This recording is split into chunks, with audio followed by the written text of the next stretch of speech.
Hi, and welcome to the Pink Sheep Tales podcast. Pink Sheep Tales?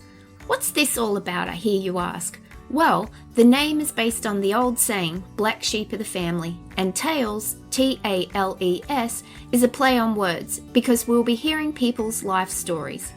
So through this podcast, I'm so excited to be able to share these remarkable stories from inspirational children and adults with you. These everyday people are building amazing businesses, excelling in their careers, exceptional in their industries, choosing unique career paths, and all in the name of living their best life. My goal is to encourage listeners to follow their passions and be inspired by our pink sheep who have and are doing just that. So let's do it. Let's open the gate and hear this week's Pink Sheep Tale.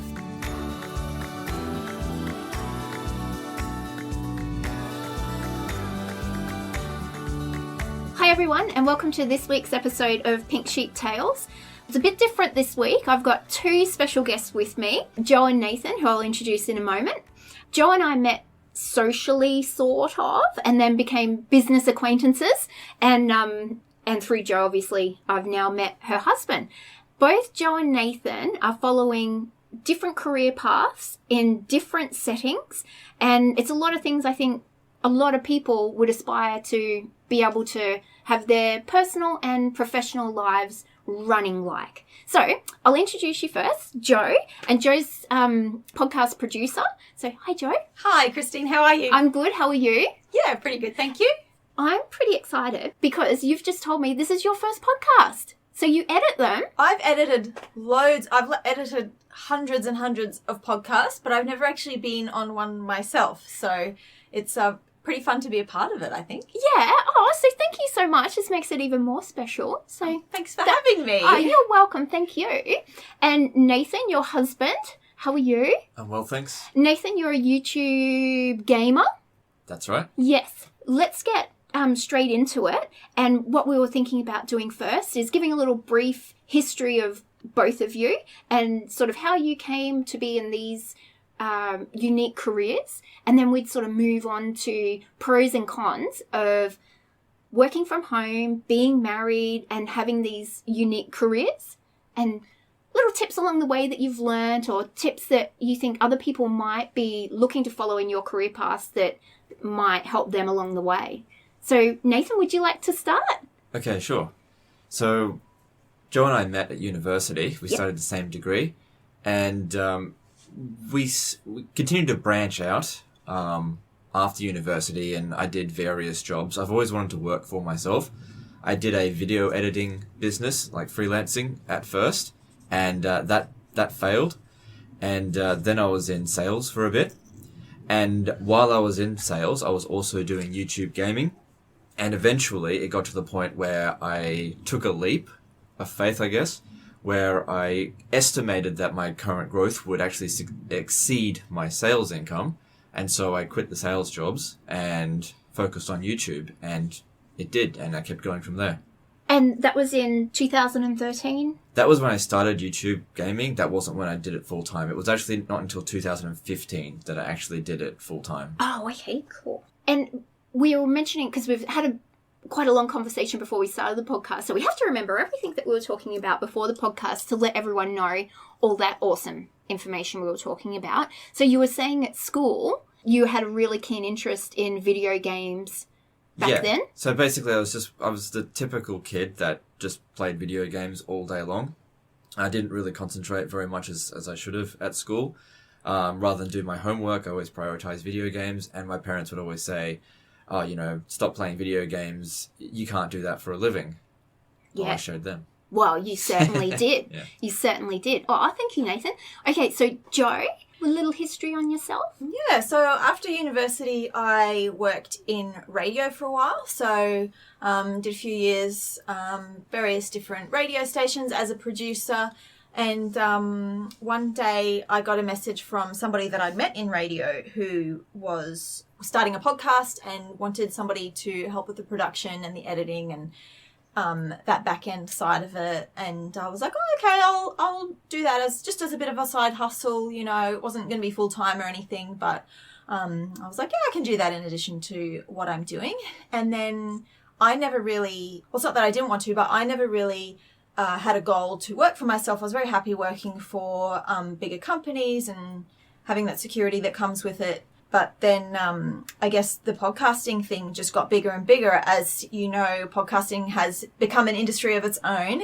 And through word of mouth, I got a few more different clients. And eventually the podcasting side of my world started to take up so much of my time that something had to give. And about 6 months ago, I left my full-time job and have just been doing podcasting and bits and pieces on my own from home, and it's been really great. Yeah. Well, I remember, so you and I have known each other for nearly a year now. Yeah. So I was there when you were still working for your previous business, and you were taking that leap into... Yeah. I think you were one of the people that kind of came on at that time where everything was growing really fast, and it just started taking up so much of my time, and I was like, okay, what do I want to do now? It was just easier to give up the thing where I was getting up at 3:30 in the morning every day to work in radio. Yeah. And so it's been a bit of an adjustment working from home, because I've never done that before. I'd never run my own business before. I didn't really know what I was doing, so it's a little bit scary at first. It was really good to sort of hear, when we'd have conversations, to sort of hear how you're excited and then your little fears as well. And then you took the leap, and then little adjustments you were making once you'd made the leap. Yeah, so it was really good. What really interests me about your stories is that you are following, like what the entire Pink Sheep Tales podcast is about, is people who are following their dreams. It's not following the norm as such. And you're working from home, which so many people would love to be able to work from home, but I don't think a lot of people are ready to do that or kind of can fathom how that might work. And then, so you're both doing that, and that's really interesting. So from the last 6 months, so from when Joe started working from home, how have you both found it? What are the pros and cons and things like that you've discovered? Well, I think there's a lot of pros and cons, and it's going to be different for everybody. Mm-hmm. And it works really well for us. And I guess one of the things that might have been one of the fears that I was talking to you about was that a lot of people say, oh, when you work from home, make sure that you get dressed properly, put your makeup on, have a dedicated office and dedicated work hours, and don't do a load of washing or do any house stuff during your work hours, and have a very strict schedule. And so I tried to work that way for a while and found that just didn't work for me, and that, you know, I'm very happy to just work at night in my pajamas whenever I sort of, you know, feel creatively inspired, as opposed to having a regimented schedule. And of course, that's not going to work for everybody. A lot of people would probably find it easier to separate their work life and their home life. And I think also because we're married and we're both working from home, maybe that makes it a little bit easier for us to just have one big mess of everything is sort of combined. I know when we were talking before, you were saying that Nathan was actually giving you a lot of encouragement to take the leap. So I think that's it made me a lot happier once I started working full-time from home, because it was something that I really loved doing, and I just wanted her to feel that same way as well. Aww, isn't that lovely? Yeah, it's sweet, and it's nice to have that support from your partner as well. I think that makes a huge difference. Not everything about it is easy. It was, I found a lot of challenges mentally, and just managing time and adjusting, you know, getting my body clock adjusted and things like that. So it's not always easy. So I think you do need the support of your family if you're going to do it. I should also point out, it's not completely altruistic. There's definitely benefits from having a wife at home and happy all the time. Definitely some benefits. Yeah. Aww. Well, I think that's just awesome that, like what you've just said then, that's so lovely. He wanted you to experience that same happiness that he feels, and he had that trust and belief in you that you could do it. For a while, I had a lot of fears about, what if I don't make enough money, or, you know, should I get a part-time job in the meantime? And it's very scary taking that leap. Yeah, well, that was the thing. You can't be thinking that way. What if I fail? You have to believe in yourself, but also you can't just believe in yourself. You have to work hard. So when I was first doing it in 2015, full time, it really was full time plus full time. You had to, every waking moment was working on it, because the more you put in, the more you get out. It's not a case of 9 to 5, okay, I'm clocking off. If the work's not done, you got to keep going. And that's definitely a con. You can get absorbed into your work, and it's very hard for me even now to just pull away. Even though I'm doing very well at the moment, I find it really difficult to even just take a single day off. Yeah, it's impossible to book a holiday. You know, most people at the end of the year might go away for 2 weeks or whatever. Well, you just, you know, especially when you work in YouTube or probably any kind of social media, you can't just take time away. Yeah, you take a day off and you see things go downhill, and then you panic and I got to get back to it. So that's the biggest con, is it's very difficult to step away. And I guess the hours as well. Like, I guess some people who run their own businesses are able to choose their hours, and to a certain degree you can, but like you, for example, work through the night most nights because a lot of your audience is overseas, so you work when it suits them. That's it, yeah. So I'm forced to do the graveyard shift, pretty much. Yeah. So Joe and I we were all talking before, and Joe and I were saying that we actually work better at night. Do you work better at night? I think do you find it works for you? Well, I do it all the time, so I'm just used to it now. Used to it. So Nathan, if we can just go back for people who aren't aware of YouTube gamers, could you just give a little brief description of what you do? Okay, so my work is broken up into basically 2 categories, videos and live streams.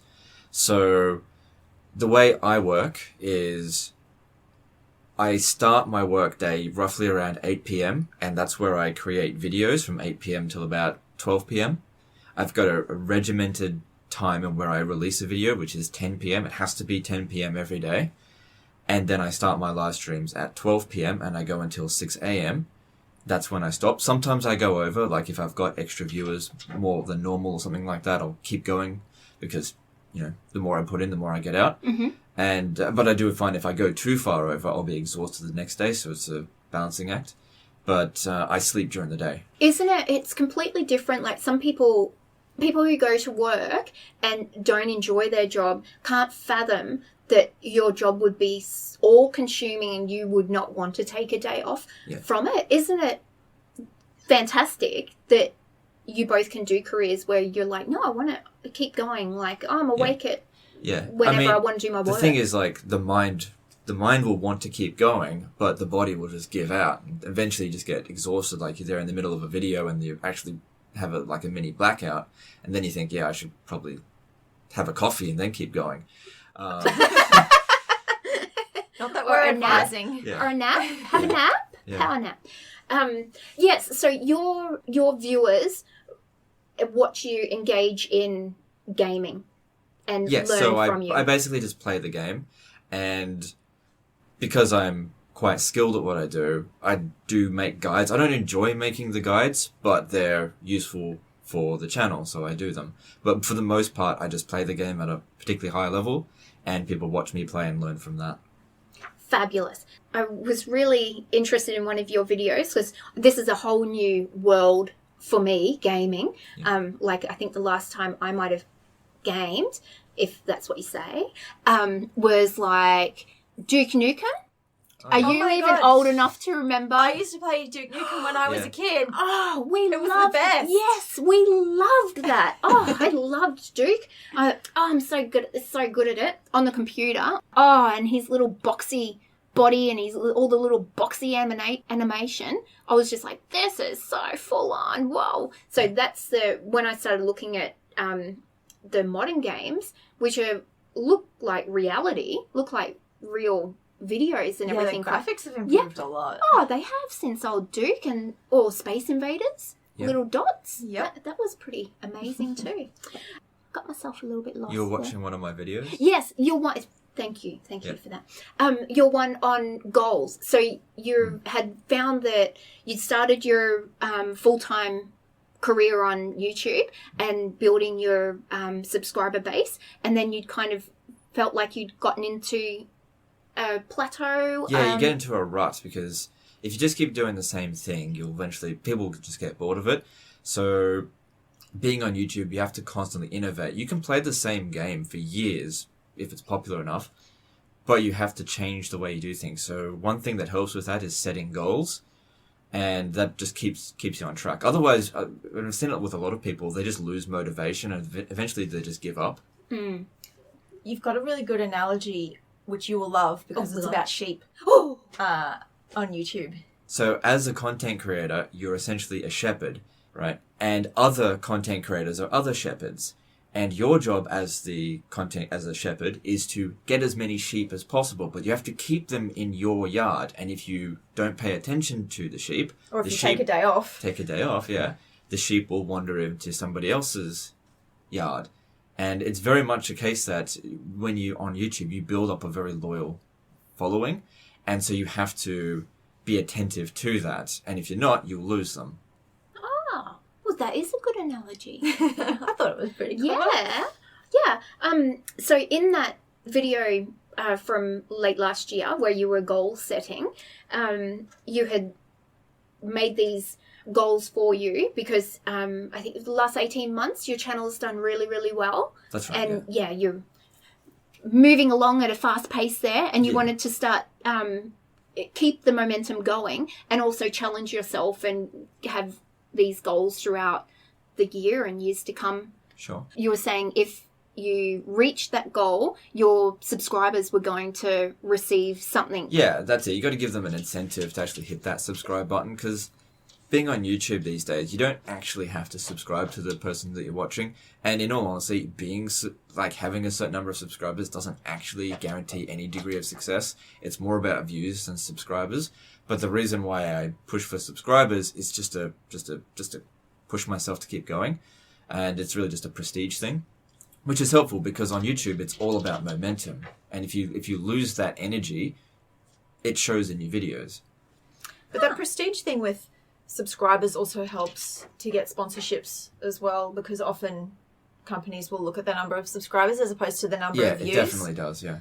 So Joe, remembering back to your very first client that has now become your business, could you see that was going to build into a business that you would leave your job and work from home and be your own boss and building a business for yourself? Did you Not at all. No, not at all. It was never really a goal of mine to run my own business, and it kind of just eventuated naturally. But when I got that first client, I just saw it as a bit of extra money on the side. I never expected to get any more clients. It all just happened quite naturally. And I think that's kind of been my philosophy to a certain degree, is just seeing the opportunities as they come and taking them, as opposed to, I want to be here by this year. I think sometimes you can set yourself up for disappointment and maybe not look at opportunities because often you have to take a sideways step to go forward. Mm-hmm. And so you kind of have to keep an open mind about things. So I just kept an open mind about it, and and then it became quite successful, but I definitely didn't expect anything when I got that first client. Yeah, and it's really interesting to sort of hear your different stories at the moment, where Nathan's been with his business as such for years, and you're just starting yours, and the different sort of structures where at the beginning you're really finding your feet. Actually, it was like that with me as well. When I first started posting on YouTube, I wasn't thinking, I'm going to do this as a career. I was just posting on YouTube because, I don't know, just doing it because I could. And only because I was gaining traction did I start thinking, hey, why don't I try monetize what I'm doing here? But my first few videos, I wasn't even thinking about monetization at all. So what prompted you to do your first video? One of my friends actually we used to just play the game together, and he would say, you're always going to the extreme, why don't you post a video about what you're doing? And so it was basically just a brag video, look how good I am at it. But it gained a lot of traction. Oh. And so then I was only going to do originally the first few videos, but then I was like, okay, I'll do some more. And then I did some more, and then you start seeing the subscribers come in, the views go up, and then you get addicted to that growth. And then it wasn't until really the first year that I actually even started monetizing it. So for 2013, I made no money. What I wanted to ask as well is, I'm not sure if 100% with your subscribers, but is it the majority of them also playing the game and looking at tips and tricks from Some you? of them are. Or Some of them are. What I've actually found recently is that because I've reached a certain size, YouTube will start recommending me to people who play similar games. And so there's people coming to watch my content who have never even heard of the game. Then they actually end up really liking the game, and then they buy the game because of what I do it. But there's a lot of people that come on to get better at it because it can be a very difficult game. When we were talking before as well, it was really interested in people's family life and whether that influenced their future decisions. And we were saying how Nathan's family, your father was self-employed for 20 years, and Joe, your parents worked for other businesses, and how Nathan, you seem to have a bit more confidence in being able to take that leap into working for yourself, whereas Joe, you were a bit more reserved. So is that how you'd kind of summarize it? I've always taken a fair bit of inspiration from my dad. He was more willing to, I think, to take those risks to work for himself because he didn't want to work for anyone else necessarily. He always liked, running his own business. And I think I, to a degree, inherited that. And I've always not really enjoyed working for someone else and thrived much more working from home. Yeah, I'd never really thought about it that way before. But now that you mention it, I'd never really given much consideration to running my own business, like you say, because my parents worked for other people, and then in school there's not much discussion about entrepreneurship or how to run a business. It's very much about here's how you make a resume and here's how you do well in a job interview and go to university so you can get a job, and that kind of mentality. And I think we could possibly nurture children a little bit more to just be more open-minded about the possibility of running your own business. It's not talked about at all. Yeah. At least not when I went to school. Maybe that's changed. Well, yeah, that's the thing. I mean, I didn't start doing this until I was 25 because I didn't even think it was an option. And I could have been doing this a lot younger and achieved a lot more had I started it younger. If at any point in my life it had actually been encouraged, it was almost discouraged all the way through. And if it didn't essentially take off by accident, it may not have ever happened. Well, exactly, yeah. And so I'm hoping that other young people who might be avid gamers will hear your story and be like, hey, Mum, Dad, listen to Nathan. Look what he's done. Well, on that note, you got to keep in mind, what kind of child I was. I have a very obsessive way I play games. If everybody's trying to become a YouTube gamer these days, but you got to understand, it's extremely competitive. You have to be the best, but not just the best at the game necessarily. You've got to be entertaining. You've got to be able to handle negative comments. You've got to stay on top of your emails. It's everything. There are people who are just as good at the game or better at me at the game that don't do those other things, and so they fall behind. The reason why I'm where I am is because I took the time to learn the algorithm for YouTube, understand what my audience wants, learnt how to deal with comments, which is probably one of the most difficult, challenging things to do, how to handle negative comments, because it can really affect your reputation. You've got to learn to do everything. And that takes a lot of time, practice, and patience. Yeah, and we were talking about that before. And Joe, although you're editing podcasts for other people and they'd be receiving comments and things like that, your work history in commercial radio, and now with the podcasts, and I follow some of the other podcasts that you edit, and you post a lot for them. So could you both just give some insight into how to deal with negativity and Sure. Negative comments or anything negative to do with the internet? Because it can be scary. It can actually derail a lot of content creators. I would put negative comments into two categories, actual negativity and spam. Spam, get rid of spam. So if somebody's just posting loads and loads of just just garbage, just get rid of that, hide their comments, because it disrupts it for everyone else. But if someone comes on and is actually abusive or something, you kill them with kindness or actually laugh at them. They don't know how to deal with it. How do you virtually laugh at someone? Well, an example that happened the other day, actually. Someone came on and was like, look at this nerd, what a nerd. And I was like, yeah, I am a nerd. And? Or sometimes you'll if there might be a negative comment and you just don't say anything, and the other fans will basically hate on that person. So you let your fans kind of protect you. Yeah. So if somebody says something to you that's meant as an insult, just don't really take it as an insult, and they just don't know where to go from there. Because most of the time, if you engage with them negatively, that just builds them up. Fuels And them. I think also it can be very easy to fall into a trap of, if you get 100 comments and one of them is negative, you can fall into a trap of focusing definitely a true. lot Yeah. on that negative comment, but you kind of have to remind yourself that there was 99 good ones. Yeah.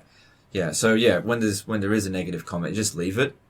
Don't hide it or delete it or respond negatively to it. And usually the comments will sort that out itself, as long as you are, not in disrepute. And you can't be everything to everyone all the time. Even like the most popular people on the internet get hate sometimes. You can't make everyone happy, so don't try to necessarily.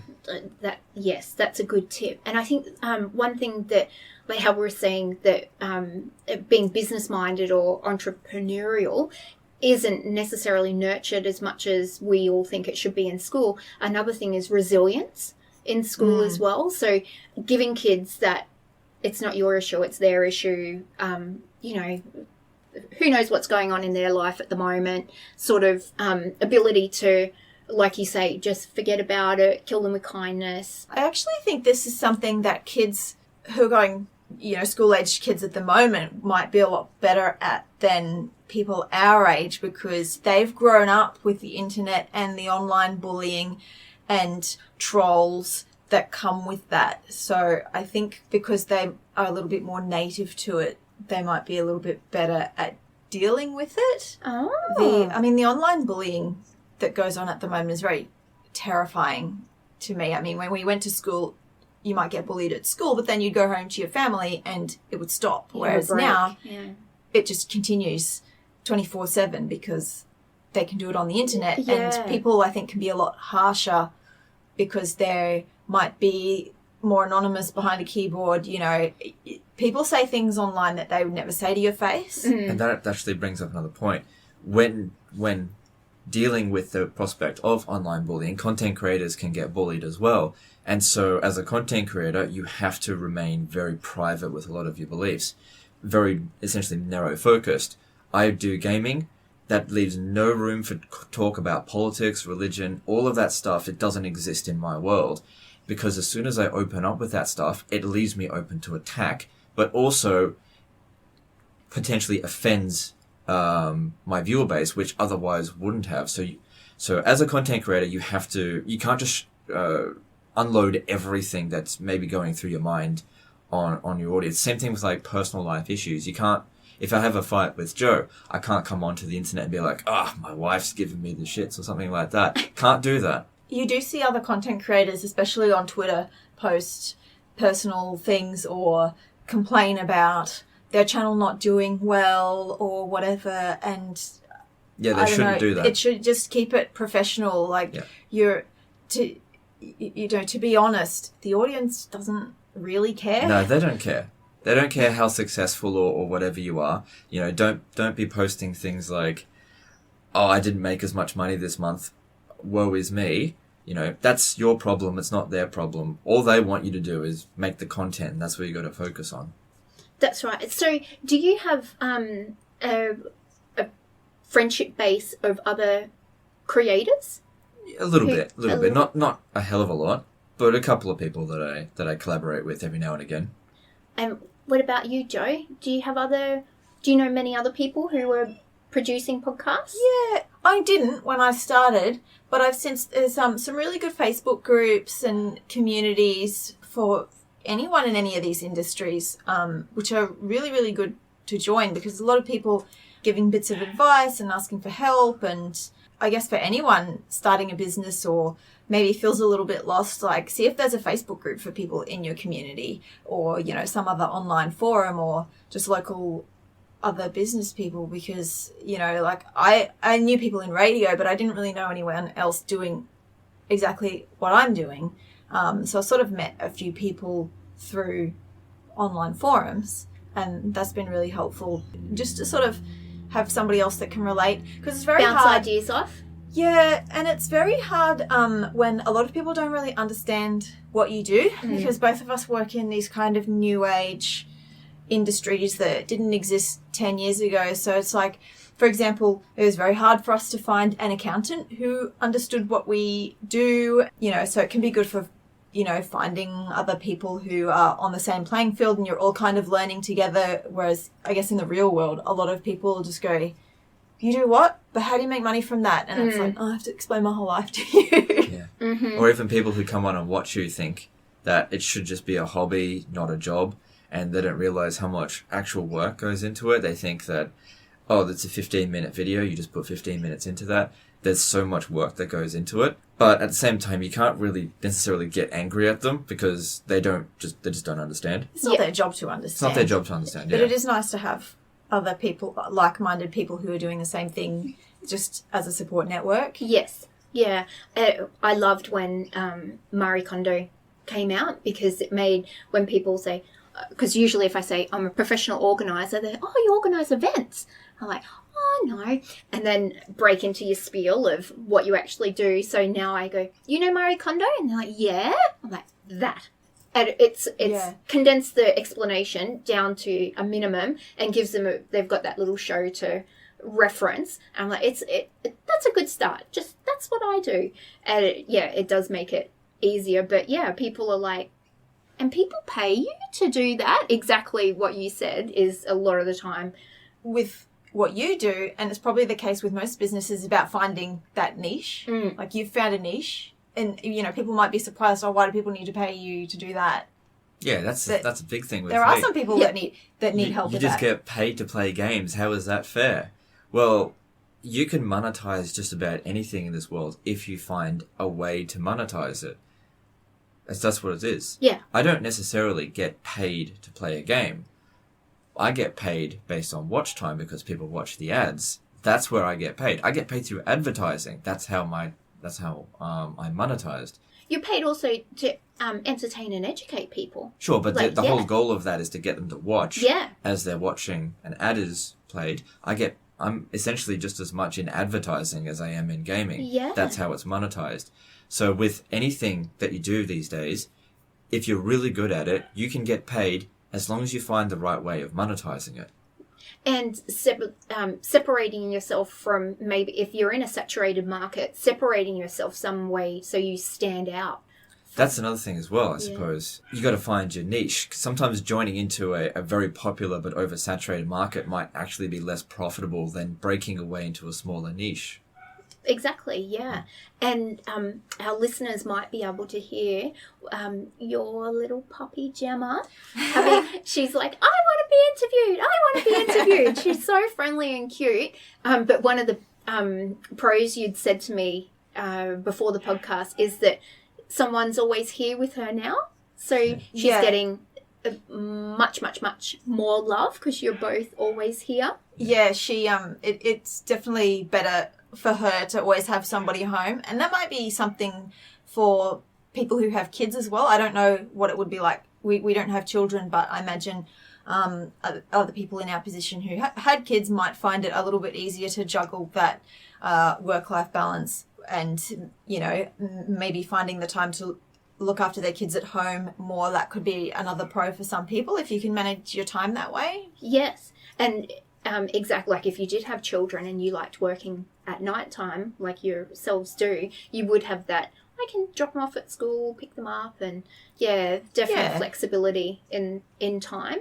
And another comment you'd made is that although you're both working from home, and a lot of people might think, oh, you're probably under each other's feet all the time, you've actually found that you've got to make time to see each other. Yeah, I think people would expect that we would spend a lot of time together because we're both home all the time. No, but I'm cooped up in here all day. Yeah, we see very little of each other because he works that night shift and then sleeps through the day, and then I'm usually the opposite, working through the day and I guess working some more normal hours, but also working at night.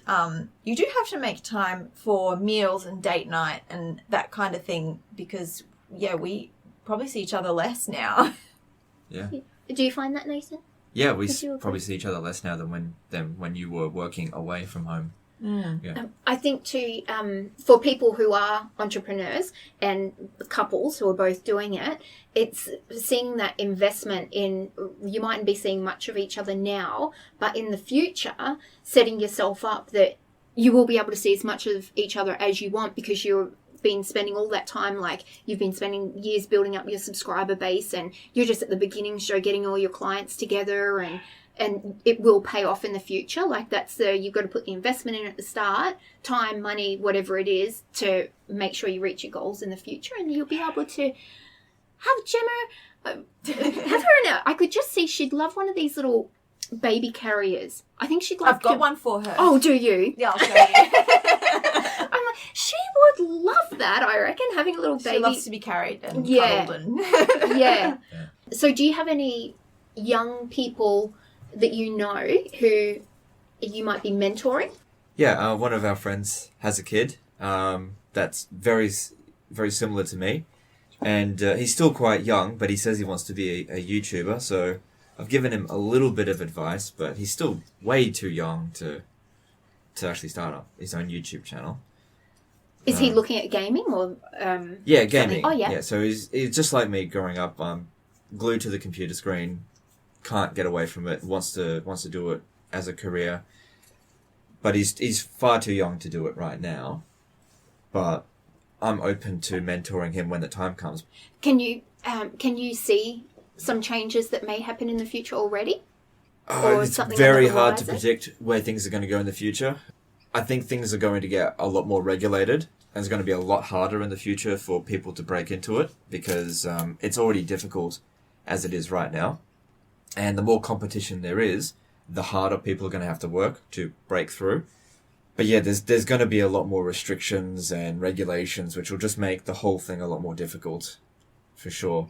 But at the same time, there might also be more money in the future. Mm-hmm. So it definitely looks good for people like myself who have already broken into their niche, but it doesn't look amazing for people who want to break into it because it'd be extremely difficult. Okay. And it's interesting to think about some other pros with both of your industries and your professions where you've got to travel. Sometimes an opportunity will pop up and a company might fly me to go somewhere to try out a game. That's a perk. Sometimes, yeah. Almost every single time I go somewhere, though, I end up getting sick. Oh, no, really? Well, because I'm in here all the time. I'm essentially in like a semi-germ-free bubble, right? Oh. And then I go to the airport and I've not got my immunity, so I always come back sick. Aww. That was one thing I noticed when I started working from home, that because he would always say his immune system's great, he never gets sick, blah, blah, blah. And I'd get a cold, you get like 2 colds a year as kind of average. And I would always get that. And then I started working from home and I never got sick. And I thought, oh my God, it's because you work in an office and people bring germs in and it goes through the ducted air conditioning and that's why you get sick all the time. And if you're using cutlery and things like that in the kitchen, totally. That's a good point. Good point. And the thing is, working from home, having no boss, is that I don't get sick time. If I'm not well enough to do my work, then that's revenue lost. That's another thing to keep in mind if you are starting your own business and working out your rate. This was something that I had to put a lot of thought into what my rate would be, is that you're not going to get sick leave or annual leave or superannuation. So I had to add up what those things and tax. So I had to add up what all of those things would amount to per year and then add that in to my hourly rate, because I just charge an hourly rate, to make sure that I